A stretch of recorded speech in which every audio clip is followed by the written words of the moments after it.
आपका हमारा जेईई का ये एमसीक्यू सेशन नंबर 2 है। डे 2 में स्वागत करता हूं दोस्तों। हम लोग डेली एमसीक्यू डिस्कस कर रहे हैं और आज हम लोग पीपीबी के यूनिट 2 के एमसीक्यू को डिस्कस करेंगे। चलिए शुरुआत करते हैं पीपीबी के एमसीक्यू यूनिट 2 को। सबसे पहला क्वेश्चन आपके स्क्रीन पर है दोस्तों। In the process of customer identification, the customer identification data should be updated dash in 5 year in case of low risk category and dash in case of medium and high risk category। बताइए, पहला option है twice और है 1 year, once 1 year, twice 2 year, once 2 year.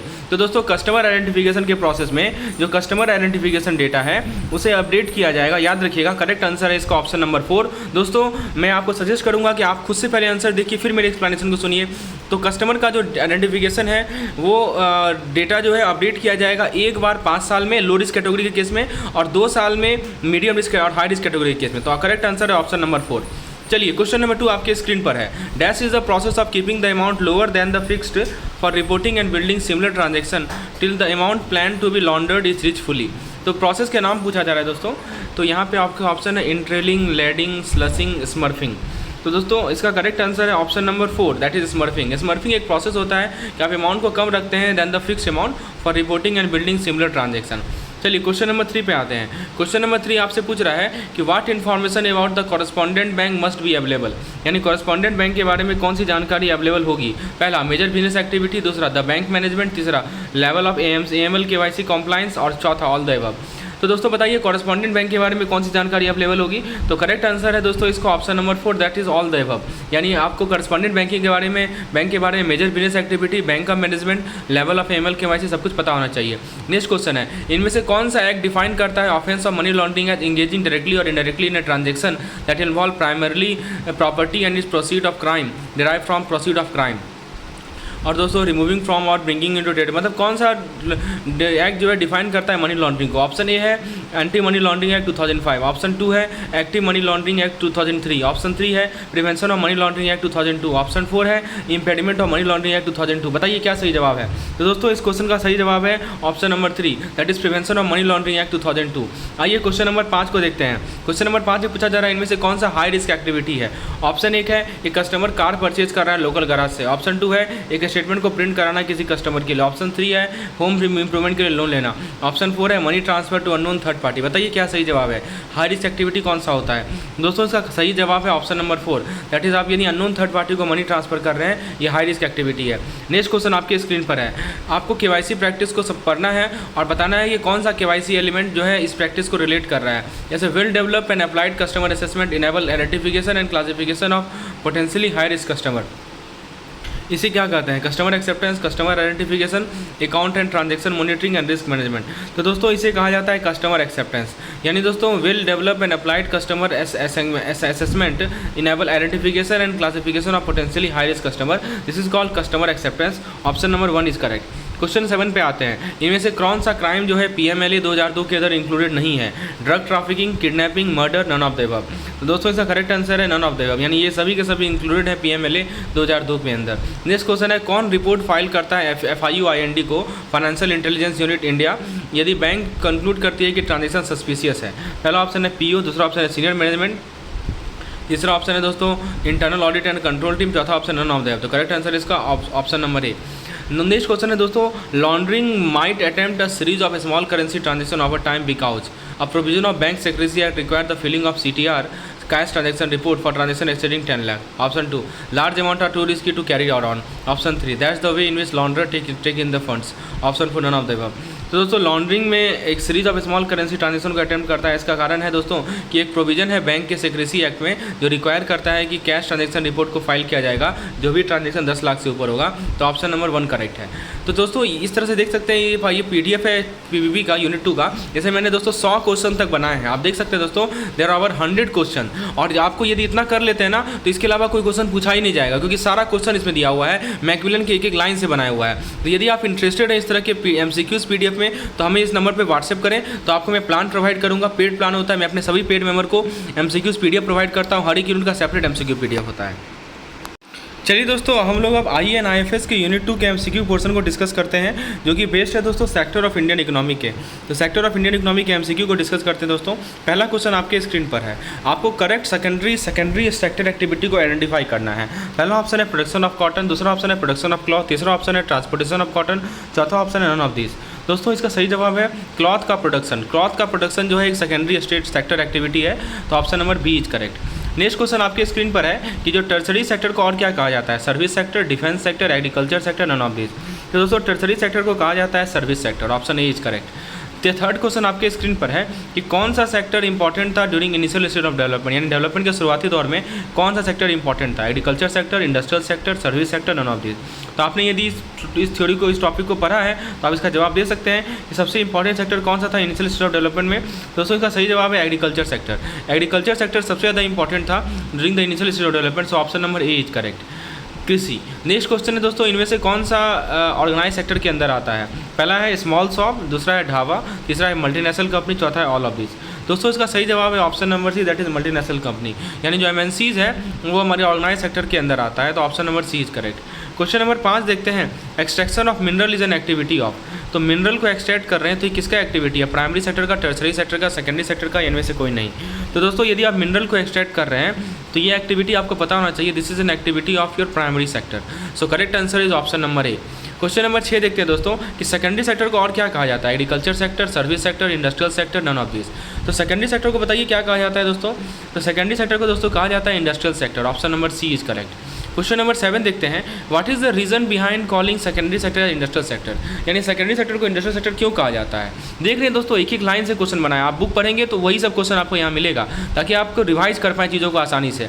क्योंकि दोस्तों पहला option कर रहा है कि एग्रीकल्चर सेक्टर पर डिपेंड करता है, दूसरा ऑप्शन कर रहा है कि बहुत सारे सेकेंडरी सेक्टर की एक्टिविटीज़ होते हैं जैसे मैन्युफैक्चरिंग, वो फैक्ट्रीज़ में होते हैं, इंडस्ट्रीज़ में होते हैं। तीसरा ऑप्शन कर रहा है दोस्तों कि क्योंकि डिपेंड करता है टर्सरी सेक्टर पे, और चौथा ऑप्शन कर रहा है नन ऑफ दिस। तो दोस्तों सेकेंडरी सेक्टर को इंडस्ट्रियल सेक्टर इसलिए कहा जाता है क्योंकि बहुत सारे सेकेंडरी सेक्टर की एक्टिविटीज़ होते हैं जो कि जैसे कि मैन्युफैक्चरिंग वो फैक्ट्रीज़ में होती है और इंडस्ट्रीज़ में होते हैं, option B is correct.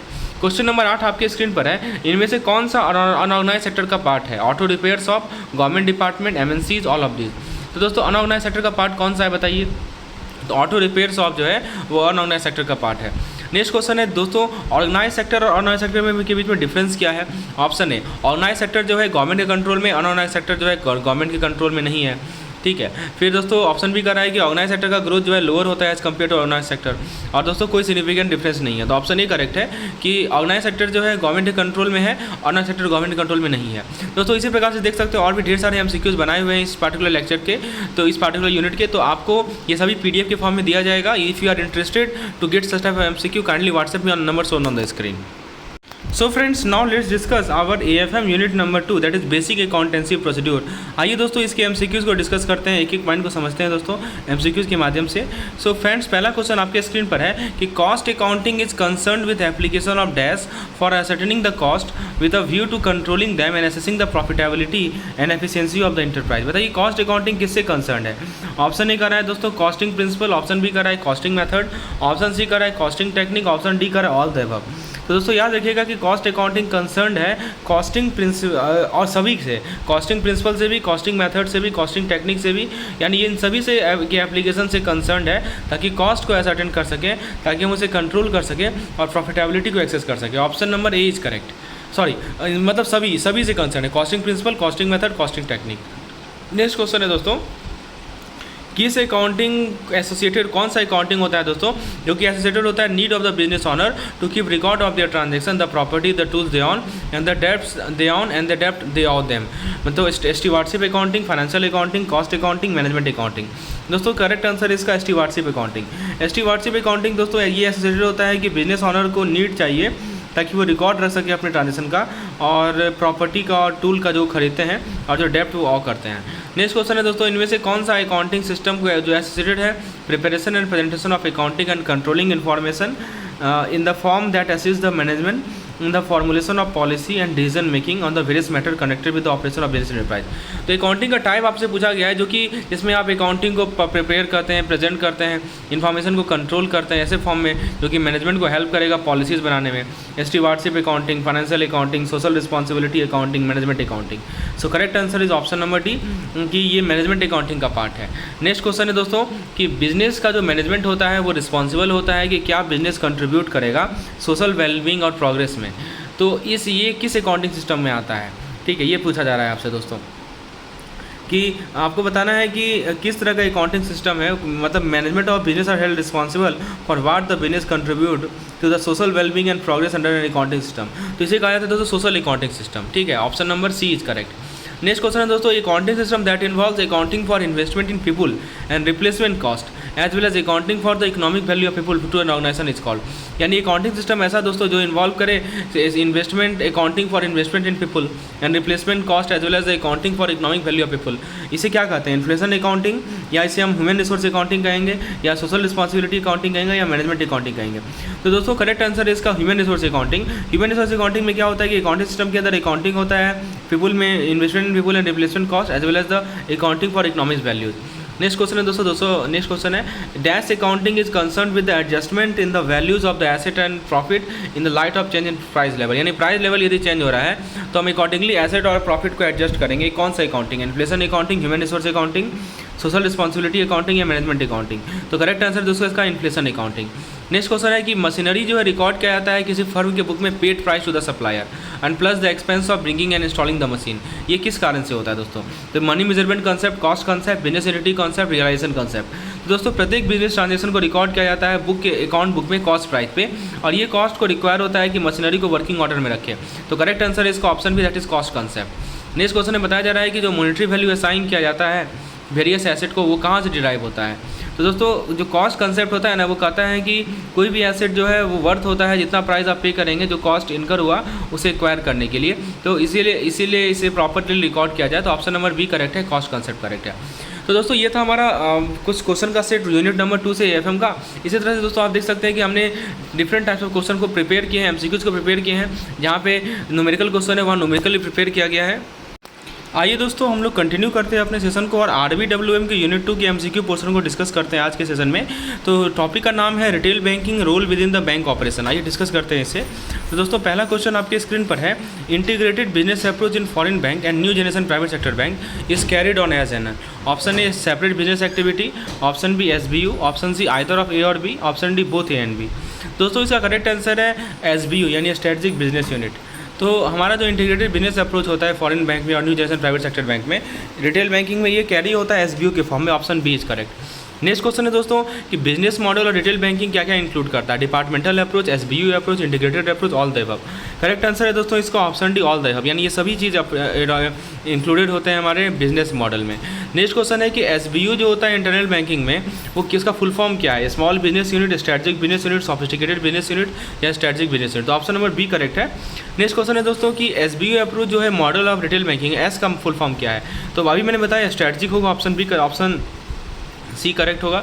Next है दोस्तों पीएसबी में रिटेल बैंकिंग को कैरी किया जाता है। Option A separate departmental activity, option B SBU, option C either of A and B, option D both A and B. Correct answer है दोस्तों कि रिटेल बैंकिंग को कैरी किया जाता है पीएसबी में सेपरेट डिपार्टमेंटल एक्टिविटी में। Option A is correct. Next question है दोस्तों कि फॉरेन बैंक और नए जनरेशन प्राइवेट सेक्टर बैंक में रिटेल बैंकिंग को कैसे कैरी आउट किया जाता है, सेपरेट डिपार्टमेंटल एक्टिविटीज़ में या एसबीयू में या दोनों आइदर में कुछ भी या दोनों ए एंड बी। दोस्तों इसका करेक्ट आंसर है कि it is carried out as SBU के फॉर्म में कैरी किया जाता है फॉरेन बैंक में और नए जनरेशन प्राइवेट सेक्टर बैंक में। दोस्तों फिर बताया जा रहा है कि जो हमारे नए जनरेशन प्राइवेट सेक्टर बैंक है उनका जो बिजनेस मॉडल है बहुत ही क्लियर है। उन्होंने क्या सेटअप किया है ताकि क्लियर फोकस हो बिजनेस ऑब्जेक्टिव का, SBU approach, departmental approach, integrated approach. तो दोस्तों इसका सही जवाब है option number A, that is SBU approach. तो new generation private sector bank का जो बिजनेस मॉडल है क्लियर है, उन्होंने एसबीयू सेटअप किया है क्लियर फोकस के लिए और बिजनेस ऑब्जेक्टिव के लिए। नेक्स्ट क्वेश्चन है दोस्तों कि कौन सा बिजनेस मॉडल जो है एमबीओ होता है दोस्तों मैनेजमेंट बाय ऑब्जेक्टिव। ऑप्शन है strategic business unit approach, integrated approach, departmental approach, B and C. Correct answer है दोस्तों कि हमारा जो मैनेजमेंट बाय ऑब्जेक्टिव प्रोसेस है ये एक एसबीयू अप्रोच है यानी स्ट्रेटेजिक बिजनेस यूनिट अप्रोच है। नेक्स्ट क्वेश्चन है दोस्तों कि हमारे जो नए जनरेशन प्राइवेट सेक्टर बैंक है वो कौन सा बिजनेस मॉडल अडॉप्ट करते हैं रिटेल बैंकिंग में? Strategic business unit approach, departmental approach, integrated approach, MBO approach. तो करेक्ट आंसर है दोस्तों स्ट्रेटेजिक बिजनेस अप्रोच। तो दोस्तों इसी प्रकार से देख सकते हैं और भी ढेर सारे MCQs मैंने बना रखे हैं इस पार्टिकुलर चैप्टर से। तो यदि आप इन सभी के MCQs का हेल्प लेना चाहते हैं अपने प्रिपरेशन को आसान करने के लिए, दैन काइंडली व्हाट्सएप में number shown on the screen. And if you want any type of assistant related to GIB, we are providing MCQs, we are providing videos where conceptual clarity is provided, each and every concept is explained in layman terms. And if you want need any of the assistance, please WhatsApp me on the number shown on the screen. कल के discussion में दोस्तों हम लोग unit 3 को discuss करेंगे सभी चारों टॉपिक के। धन्यवाद।